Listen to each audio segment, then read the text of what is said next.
I noticed a huge improvement just with my cognitive abilities and just being able to think clearly. Um, I noticed my skin was looking different. I noticed when I was on the stage, I felt 10 times better. So that's something that I'm super proud of. If you believe in something, others will follow and they'll believe in that with you as well. You have to believe it first. If you don't believe it, nobody else is going to believe it.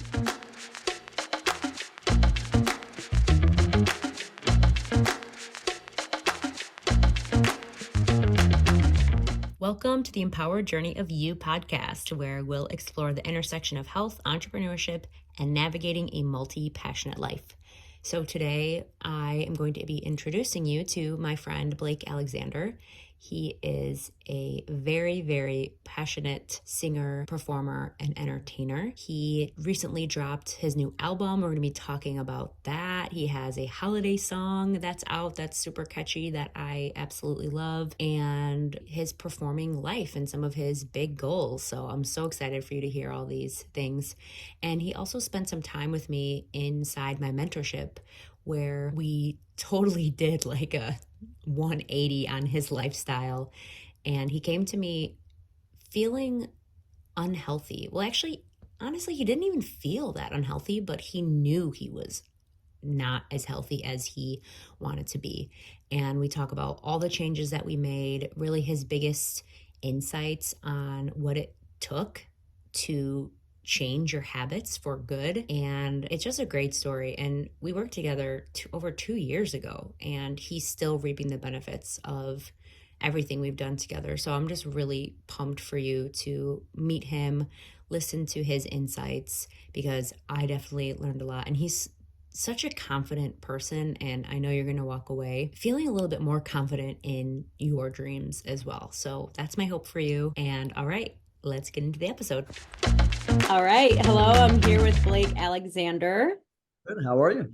Great, great. I am so happy to talk to you. He's an entertainer. Believe me, when you see this man out doing his singing, entertaining, like I have seen you.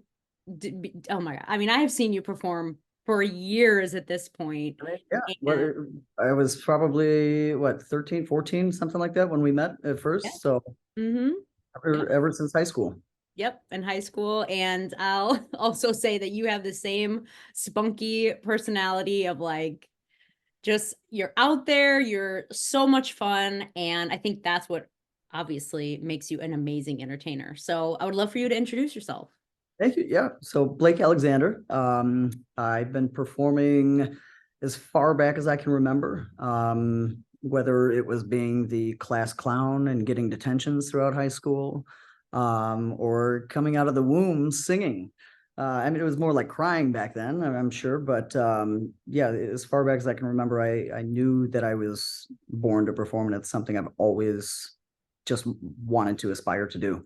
Never had any interest in anything else but a stage, or just making people smile, making people laugh, making people happy. I mean, I'm not a comedian, but I love to make people laugh and just smile. So that's what really keeps me going in this business and industry. And when I start to perform, just seeing the audience, and if it's at a restaurant, for instance, and the restaurant's packed, and I set up all the stuff and I just hit that first note, and then all the attention is like, the heck was that?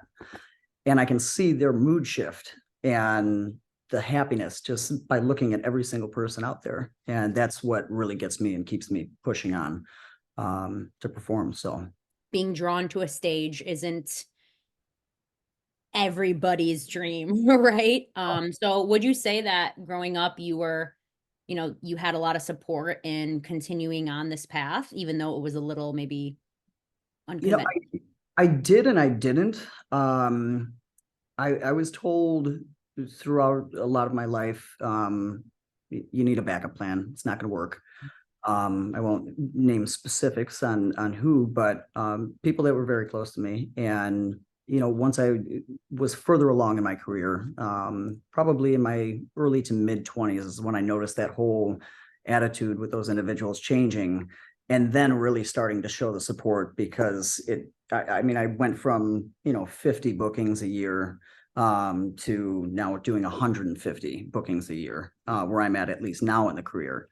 And it can be everything from private parties to corporate events. I'll never forget, there was a Mother's Day a few years ago that they booked me for. Probably the most nervous I've ever been in my life was for 7 people for 2 hours in their home, in the room, Oh, just wow. directly singing to them for 2 hours straight. And then they talk for a little bit as I'm singing, and then they just watch me. And that was the most nervous that I've ever been. I can sing in front of, I mean, when I did the national anthem at the Sox game, at least probably 5,000 people, maybe a little less or a little more, but no nerves with something like that. And it's when I'm performing for those small intimate groups that I get the most nervous for, because it's like all eyes right there. One mess up they're going to notice. So either that or close people to me, close family, very close friends. If I see somebody come into the audience from that, then I get super nervous because I feel like I have to almost impress them the most. So yeah. Totally.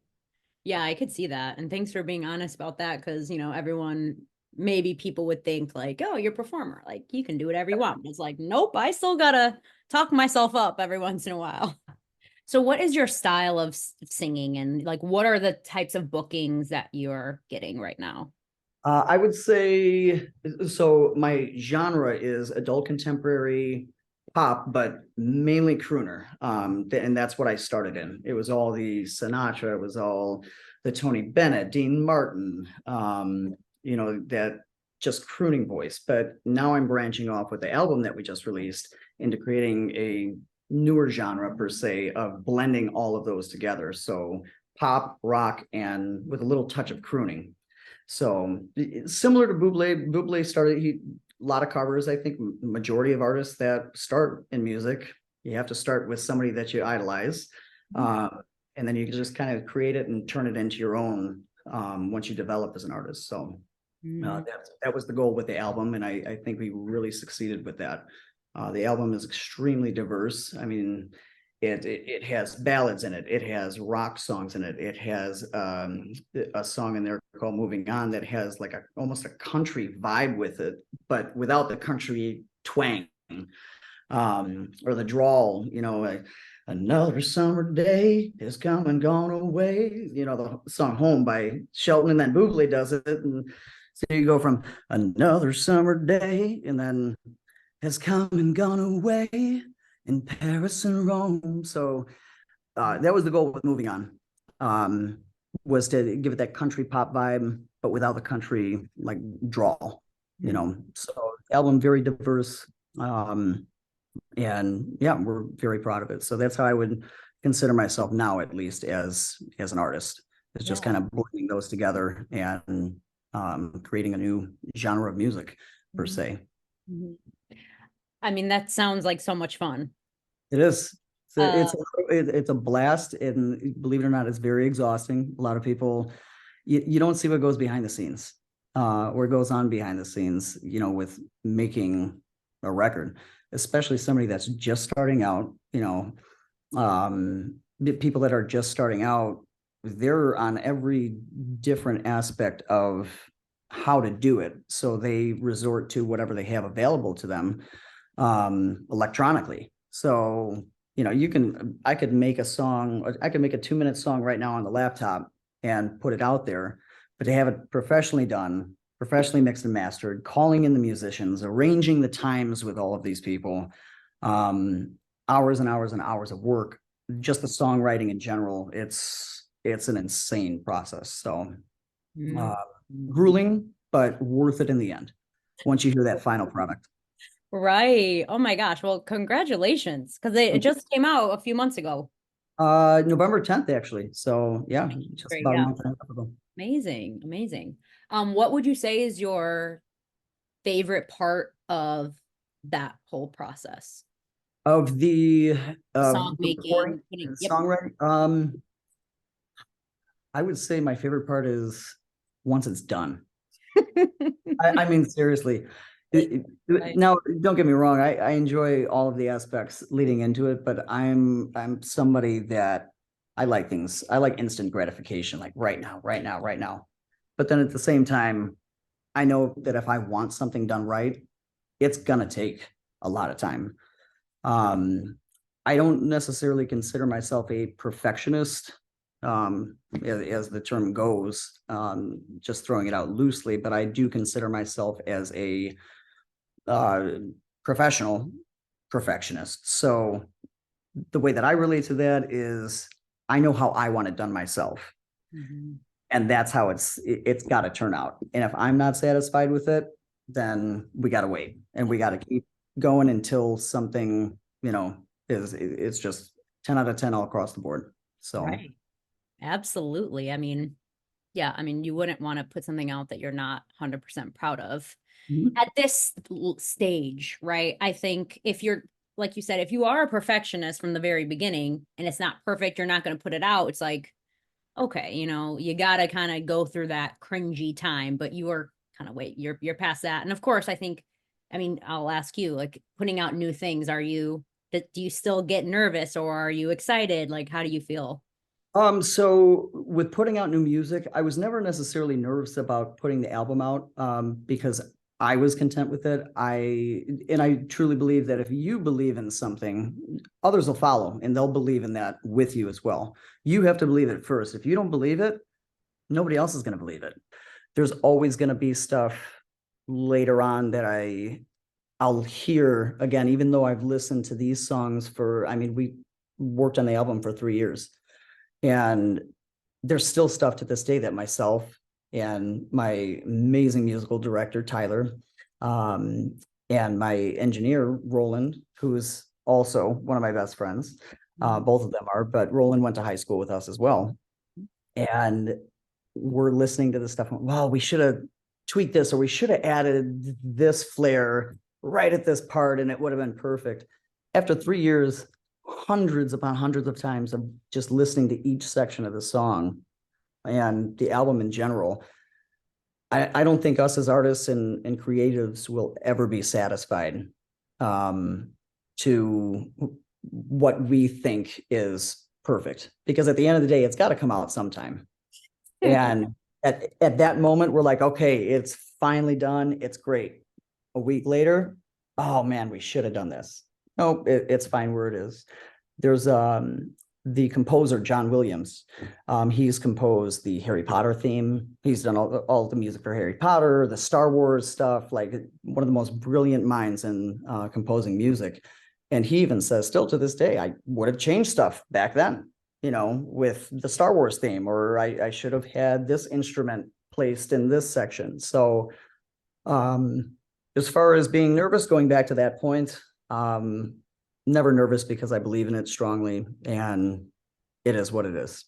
Mhm. So, Right. And that's being creative is there's no right way. There's a million ways to do it. I felt the same way with our short film that was released a few months ago that we filmed in last year, but it's like, oh, we could have done this, we could have done that. It's like, it's just next time, Transitioning into us working together actually 2 years now. We originally thought it was last year. We're like, hang on, it was actually fall / this time of 2021.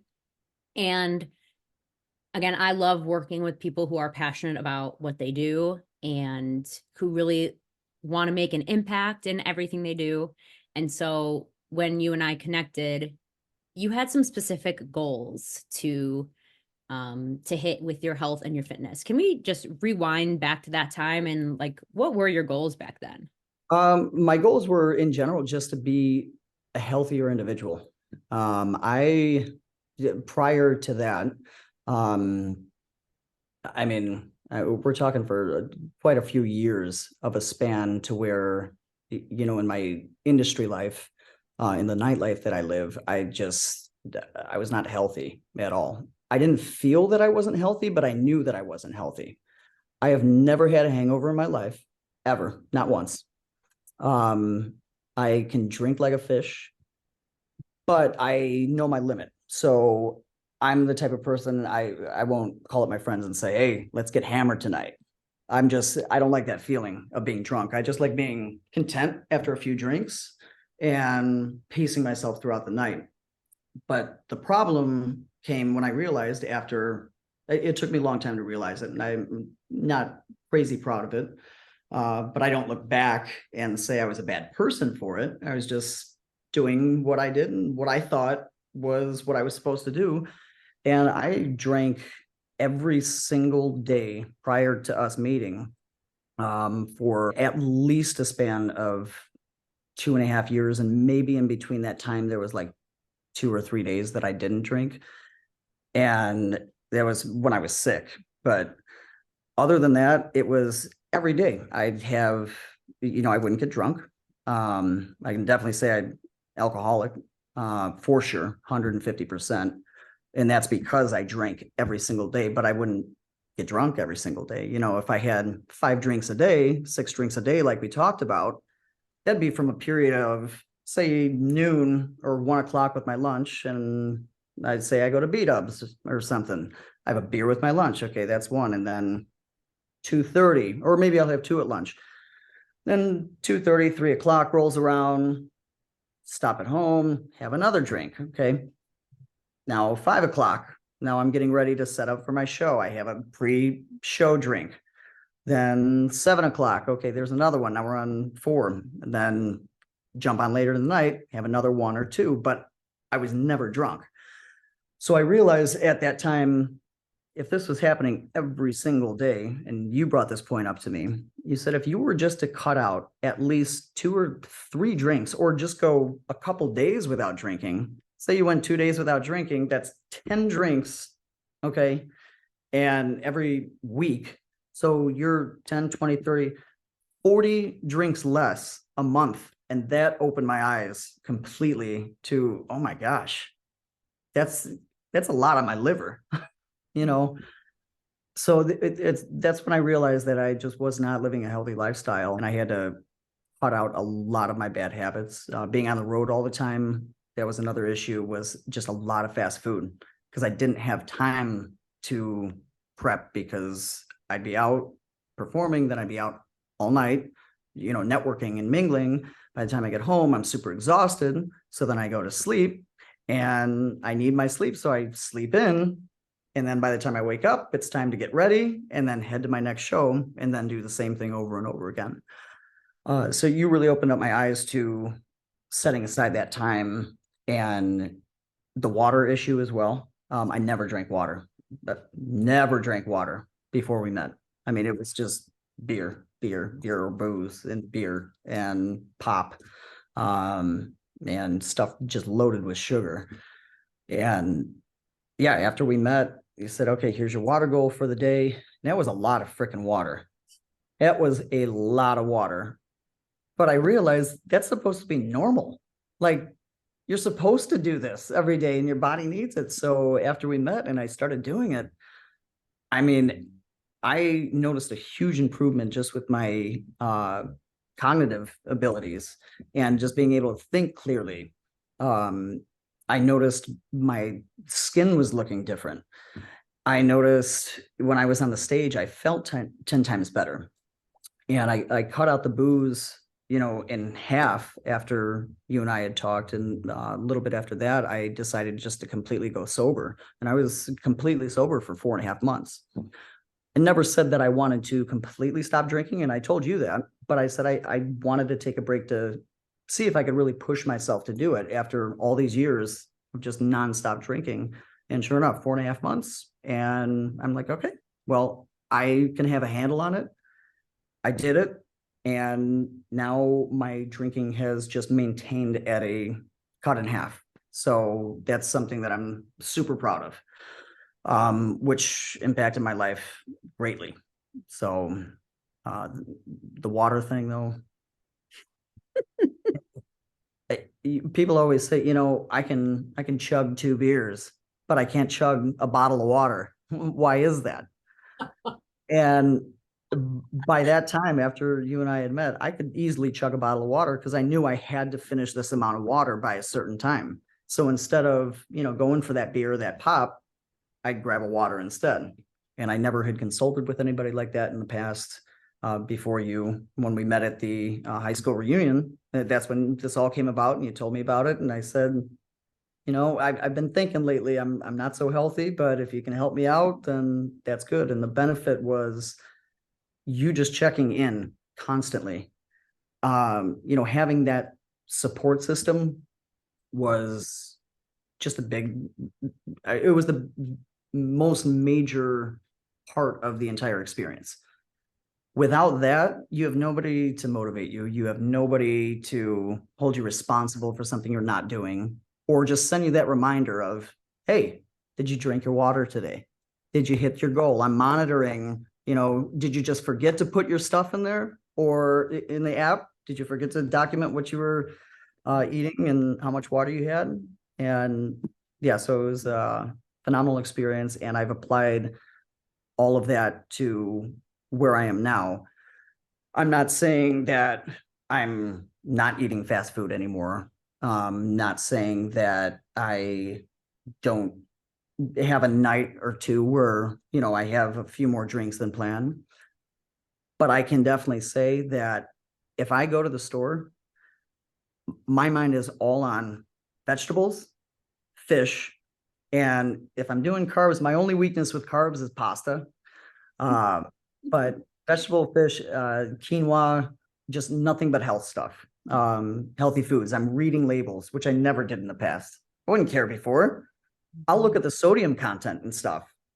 And if it's like quick, like rice pouches or whatever, I will get the lowest possible sodium content. And that's just for my quick on the go. If I'm going to prep something the night before, okay, I can heat the rice up the next day. Rice takes 25 minutes to cook, 20 minutes to cook. And there's just certain weeks I just don't have time to even prep the rice. But the shopping has changed dramatically.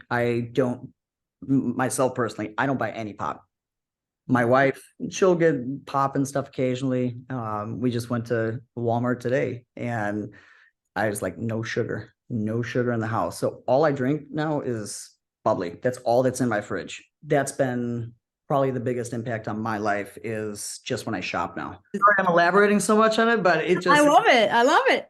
That's how much it impacted, my shopping. And that's something we really worked on too, was when can you prep at least something small, right? Because like you said, even now, you're not always eating in, right? There's times where you're going through to fast food and all these things, but we set a plan for you of what kind of foods you like to eat, what are healthy, and you're still with it 2 years later. Like, oh my gosh, that is I really am. And that was the biggest impact, honestly, it was worth every penny. And in my mind, at least, that was simply worth, okay, that completely changed just the way I looked at what I was putting in my body, and figured out a way to make it happen to where I could just be a healthier person, rather than eating fast food 5 days a week. And now, even if I'm on the road, I look for the healthy option. That was another big impact that it had on me, was just my outlook on where I'm going to stop and get something quick. And I do want to commend you on that, on your lifestyle as an entertainer. Like you said, the nightlife, right? Like, you are in the thick of it. And despite that, you have made these changes, and you, right from the get-go, were always like super determined to make these changes. You were like, tell me what I need to do. I'm going to do it. Like, really all you were missing was the plan and the focus. Yep. And you had the want and the need, and it's just been so awesome to see you 2 years later. And even like, throughout the last 2 years, we'd see each other randomly, be like, how you doing? Great, great, great. And one thing that has stuck with me that we talked about going back to the alcohol was like, does alcohol make you Blake Alexander? No. Remember, we were like, no. And I think that really empowered you to be like, I don't need that to be me. Like, what I need to be me is to feel good. So I used to rely on alcohol so I thought, to make me who I was, because it would loosen me up and it would just make me feel free. But then after 4.5 months, I don't know, 50, 60 shows, doing completely sober, okay, well, I definitely don't need it to perform. That's for sure. Definitely didn't define who I was. And it unfortunately took me such a long time to realize that. But the point is I realized it and I was able to overcome those urges for such a long time. And I'm planning on just going on another break for a while until I feel like having a drink again. So I really commend you because this is not easy work. It's okay that it took you a while to figure it out. Like, there's no time better than the present. And I believe when the student is ready, the teacher will come. So, what would you say to someone who's maybe in a similar situation of yours who they know like they want to be healthier, they just don't feel their best, and there's some habits that they could probably clean up, but maybe they're a little nervous or don't believe in themselves? Like, what would you say to them? call me. Go me. Seriously, reach out to me and I can tell you what my experience was. And then if I feel that they're truly ready, I'm referring them directly to you. But at the end of the day, you have to be ready yourself. And if you're not, you're never gonna turn things around. Um, that's something I firmly believe is you have to just be prepared in your mind that you are ready. And you hear people say, I can't, it's too hard, it's too hard. It's hard. It is hard as hell. I mean, figure all that time I was drinking every single day. That was my life. It was a part of me. It was like when I stopped, only the first week was hard, believe it or not. Only the first week. And after that, it's just like, okay, well, I think more or less the goal was, or the determination also with that was seeing, okay, well, one day, okay, now another, man, it's been over a week. This is easy. I don't need it. So instead of a drink, I'd have an espresso or a coffee. And I was loaded with caffeine, but it it was still much more beneficial to my health um than liquor was. And knowing that I could cut that out completely because I wanted to do it was probably one of the best feelings. And if you don't want to do it, you're not going to. So I would say if there is somebody who's struggling out there, just really think to yourself, do I want to or not? And then when I'm ready, okay, I'll call Blake and then he'll connect me with Emma. And she can turn my life around because it really did. So, and I'm not the most perfect health freak, but I do enjoy things. I'm at the point where I can live a lot healthier and still get a craving for Popeyes and go and have my Popeyes. So that was also really nice to hear.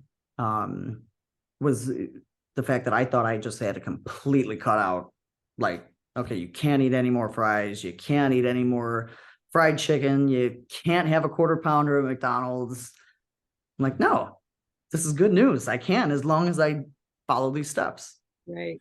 I So, remember that. I remember you being like, okay, so I'm not going to do this, this, this. I was like, you can do that. You were like, yep.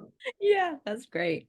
Let's go back to your performance life now. So you told me that you had 7 shows in a row. Like, I imagine right now is a really busy time for you because it's the holidays and all these things. Like, with all these changes, I guess, that you have implemented over the past 2 years. So how are you feeling now with always being super busy and like not really having a lot of downtime? Like, how do you manage that?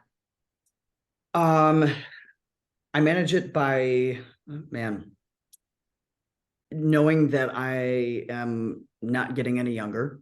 I think that's really been my push lately. Is I'm not going to say I've been going through a midlife crisis, but there are certain nights where I'll get home from shows and I'm so exhausted, and I'll talk to Tyler, my musical director, producer, and all sorts of stuff.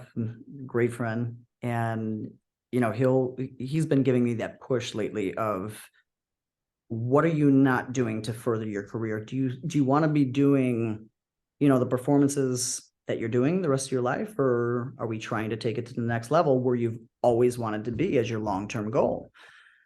And I said, you know what, you're right. So that has been my drive lately, is just the age factor. I mean, I'm 30, but where I want to be in my career, it's the older you get, the harder it gets to get to that level.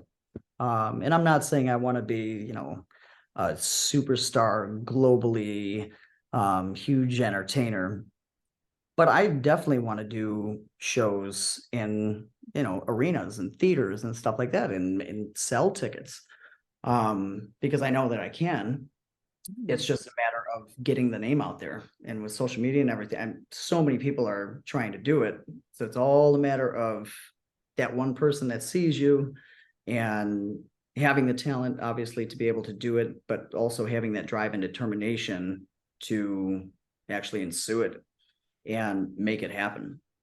Do you have, like what, if you can share, like what is your big goal? Like what would you be just elated to have happen for you? So I always have my like big spectrum goal, which would be, I would love to be a household name per se. Mm-hmm. Um, just like TV hosts, like for game shows and stuff. Even I would love to get into that too. I mean, depending wherever the opportunity took me, but just a household name of, oh yeah, Blake Alexander, awesome, or that they know that one song, that people just know that one song like that. Yeah, that was an awesome hit, even if it was a one-hit wonder. Cool.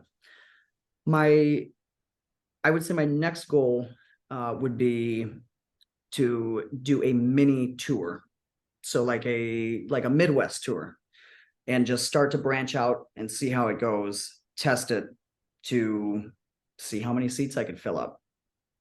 So that is in the works, as well as many other things.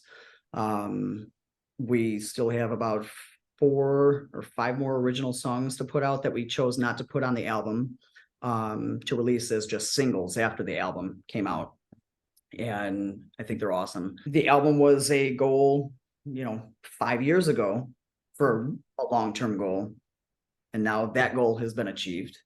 So now it's on to the next one. Okay, the album's out. Now you just released a holiday single. Christmas is your favorite time of year. Bam, that's out. Now we got to stay on top of this. Right after January, we're putting out another single, to really start getting those interactions with how people are going to perceive it, if they're going to like it, if they're going to be interested to click on it, listen to it. So yeah, I'd say the next big goal is to do a mini tour with live band, full live band. Not that I'm not grateful for what I do now, because the whole drive at the end of the day is just making people happy. But I want it on a bigger level of my own show in a theater, arena, wherever it may be, to where people are coming to see me because they enjoy it that much. So that's the next step. Yeah. A lot of work. Mhm. Just getting the right people together too. People that are gonna be committed because they also believe in you, and that they share the same passion that I do about music, because they love to play, the saxophone. Like my cousin Max, he just worked on project with me. He was actually playing the sax on the holiday love song that we just released.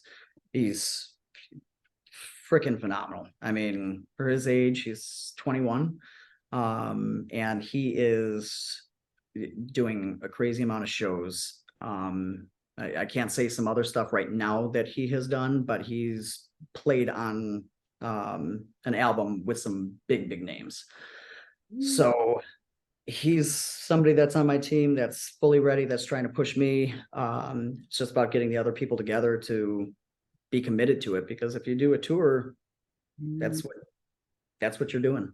You're on the road, you're going to play a show, you try to get some sleep on the road, then the next day you're doing another show, and then it's the same thing. Well, I will be your nutritionist for the whole team. All right. You let me know. I will be on call. Definitely need it for sure. That's great. Thanks so much for sharing that. I mean, I just love hearing about people's goals, and you've already seen so many of your goals come to life, and there's no doubt in my mind that these will also come to fruition as well. Well, is there anything else on your heart that you want to share? As of now, no, I mean, covered a lot You for did. sure. And this is probably one of the first interviews that I've done where it, people haven't heard a lot of this personal stuff of mine, because when people see me, majority of the time, it's performing and it's just out and casual conversation. They don't see me in my home life and just kind of relaxed and not performing, So this is a rare time for me that I love to appreciate. And I love doing this with you and just getting to talk to you for this time. But yeah, I'm just relaxed right now, you know, so it's an amazing feeling. Hey. Yeah, you don't have to be like I mean, there's a certain level of like showing up, obviously, but yeah, it's so different. And I really appreciate you sharing and being such an open book, because I think so many people can relate to you. Like, whether or not you're a performer, right, is like changing your habits is tough. Like, really becoming aware of what you need and getting out of your own way is not easy. And you have come such a long way, and I'm so proud of you, and I can't wait to see what else is in your future, honestly. Yeah, and I'm just extremely blessed that, you came into my life, and I firmly believe that everything happens for a reason. Mhm. And that reason was because I knew I wasn't going down the healthiest path.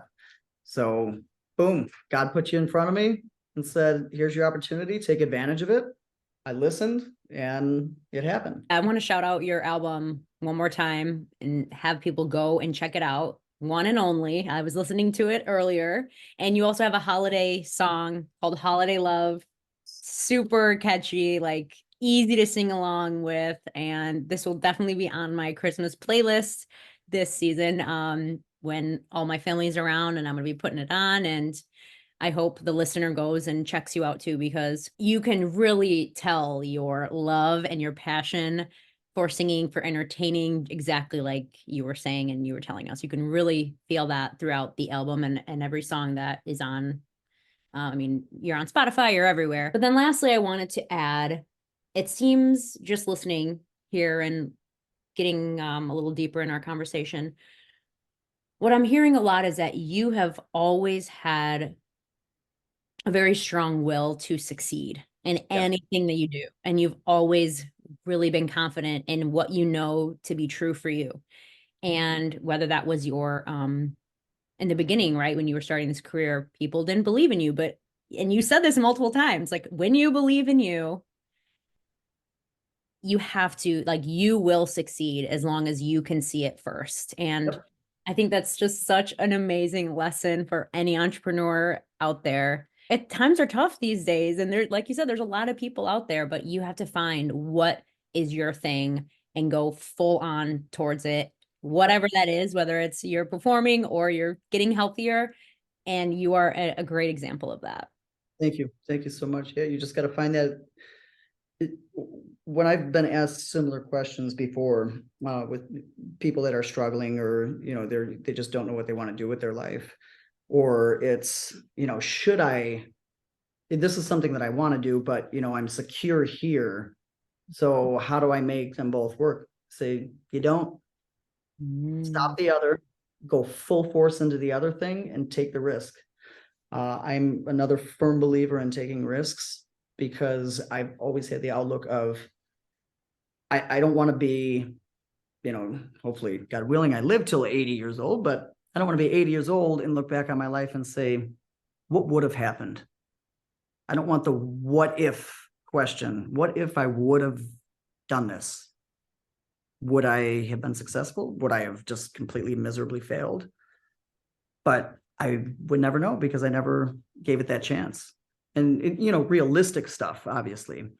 Gordon Ramsay, for instance, he wanted to be a professional soccer player, Really? and he got injured and went to cooking. And he is one of the most globally known and renowned chefs out there. I mean, you can't go into anywhere and not see one of his shows just playing, whether it's Kitchen Nightmares, any of his cooking shows, Hell's Kitchen, or somebody that just doesn't know his name. But he grew up very poor, very poor, abusive father. And he came out of his situation and made something for himself and became a huge success. So everybody's got problems. Everybody has problems. I got a lot of problems going on right now in my life. I'm not letting that stop me from my end goal. Those problems, I'll find a way to handle them. What's the main focus? You revert your attention to the main focus, because if you dwell on those problems, that's when you start to sink. And then you're just going to be surrounded by those problems, and it's going to continue until you bust out of that shell and just keep pushing for the goal. You're just going to remain there. So, and I think when you're following that passion or whatever you love, right, and you go all out, even if it doesn't work out, you have more data. Like Gordon Ramsay, I didn't know that he wanted to be a soccer player. Like, that's crazy. And then that didn't work out, so he moved to the next thing. Like, amazing. Yep. Well, this was such a great conversation. Thank you so much for hopping on here today. And I know the listener will really get a lot out of this, and I definitely did as well. I can't wait for us to talk again. Myself as well. Thanks so much for having me today. I'm glad we could do this. Absolutely. All right. Talk soon. Bye, Don. Thank you so much for being here and listening in. If there's a part of the episode that you love, that shook you to your core, that you had an aha moment, please, I'd love to hear that specifically. So feel free to send me a DM on Instagram, send me an email. I'd love to hear from you. And again, thank you so much for listening, and talk to you in the next episode.